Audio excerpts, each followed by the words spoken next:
Hi guys, and welcome to another episode of Kabir Considers. In this video, I'm going to react to Operation Desert Storm, the annihilation of the Iraqi Navy.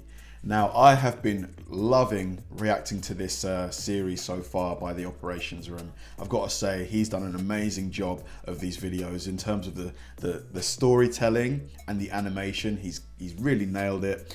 And it's been interesting seeing the progression of the coalition forces, through Iraq and the various challenges that they faced. Whether it's breaking the Saddam line or when the Iraqi forces tried to take, I think it was Fort Bear, I think it was called, and the quick response from the coalition forces to get back and defend that fort. And the general, the guy in charge, I think it's General Schwarzkopf, I think his name was. I think that was his name. He seems like he's a real sort of like a real ball breaker, he wants everything perfect despite things going quite well. He just isn't satisfied at the pace of the operation. So it's going to be interesting to see, how the Iraqi Navy is dealt with here, because obviously, despite the coalition forces, that being the US, the UK, and I think France, and I think there was other nations involved as well. Despite us having bigger numbers, you're still abroad. You're still, in foreign terrain. So who knows what you could come across? You don't know the terrain as well as you do, obviously, your home nation. So it's going to be interesting to see how this was done. It's going to be fun to watch. Very interesting. Let's do it.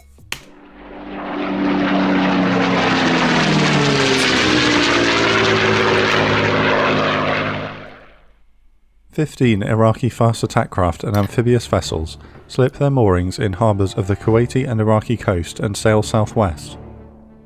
They likely intend to land commandos on the Saudi coast, as at the same time just inland, the Iraqi Army's 3rd Corps is preparing to advance on the Saudi border town of Al-Kharji. Control of the Gulf is critical for the coalition forces. General Norman Schwarzkopf seeks to feign an amphibious landing on the coast of the Iraqi-occupied Kuwait in I'm glad I got his name right, Schwarzkopf. I was worried that I'd butchered it. the Persian Gulf, That is a cool looking vessel. so as to pin down a significant chunk of Saddam's army to defend the coast. However, to do this, even as a feint, the Iraqi Navy must be crippled to safely bring the US amphibious assault assets within range of Kuwait.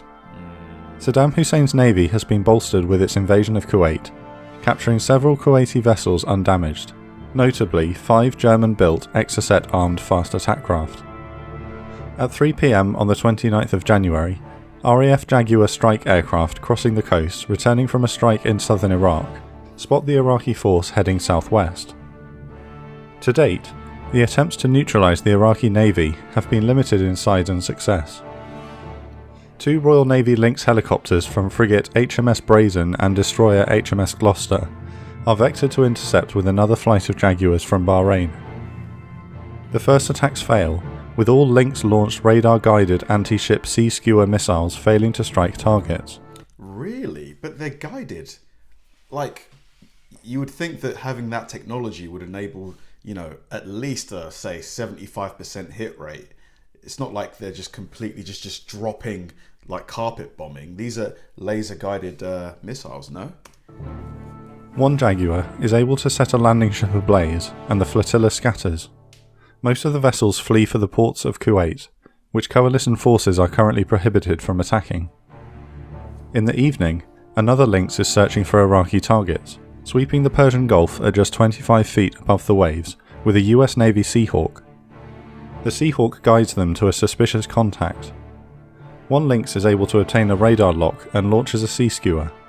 The missile homes in at just 4 feet above the sea and impacts the vessel. The sinking vessel is identified as an Iraqi mine layer. As night falls, one of USS Ranger's A-6 Intruder strike aircraft is returning from a successful strike on an anti-ship missile battery in Kuwait. Good, just going back to that, destruction of the mine layer. That was a great result, because the purpose of that ship was to, lay mines, which could obviously, any of the coalition who come across those mines, could be destroyed. So, that was a result for sure. And searches for targets of opportunity for its remaining 2 laser-guided bombs. The crew discover 4 fast attack craft, fleeing east towards the safety of Iranian waters. and call another A6 to support. They drop their first paveway bomb, which strikes one craft amidships. The Iraqi force scatters, attempting to flee the American warplanes.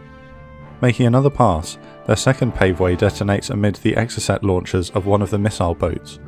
Both craft sink. They join the second A6, whose own guidance system has malfunctioned, and in a coordinated run-in they guide the other aircraft's paveway onto the third craft. Flying combat air patrol over the Persian Gulf, a pair of Canadian CF-18 Hornets are contacted by controllers and asked an unusual question: would you like to strafe a boat? The pilots, board on yet another uneventful patrol, gladly accept the request, and are vectored onto the rapidly fleeing OSA missile boat. So those two pilots, they were just itching to get involved. They were just bored of probably just patrolling, just probably empty water. The Hornets are armed for their air-to-air mission, and can only rely on their M61 Vulcan cannons. Making several passes, the CF-18s shower the OSA with hundreds of 20mm rounds, though the missile boat presses on. Low on fuel and out of ammunition, Captain Hill manages to obtain a radar lock on the vessel with his Sparrow medium-range air-to-air missile. Okay. He launches, but the weapon falls short and $250,000 worth of missile is lost to the sea. What? How much? Did he just say $250,000 on one missile? Lost to the $1,000, but the medium-range air-to-air missile. He launches, but the weapon falls short and $250,000 worth of missile is lost to the sea. One missile is $250,000. Jeez, man. I would have thought they'd be cheaper than that, because it's not like they're producing one at a time. They probably mass produce these things. Or is it the R&D costs? I'm not a military person, but that seems really expensive for one missile. Or, I don't know. What do you guys think? Let me know. The OSA, some hours later, makes it to Iran. As dawn breaks on the 30th of January, Saddam Hussein, fearing the destruction of his navy in port, issues an order for his remaining vessels to leave and make a break for Iran. Maritime patrol aircraft orbiting over the Gulf begin to detect the uncoordinated but increasing trickle of warships emerging from the coastline. Patrolling A6 intruders are directed in. At 8:40 am, the first Iraqi vessel, a landing ship, is struck by guided bombs from the intruders and sinks rapidly.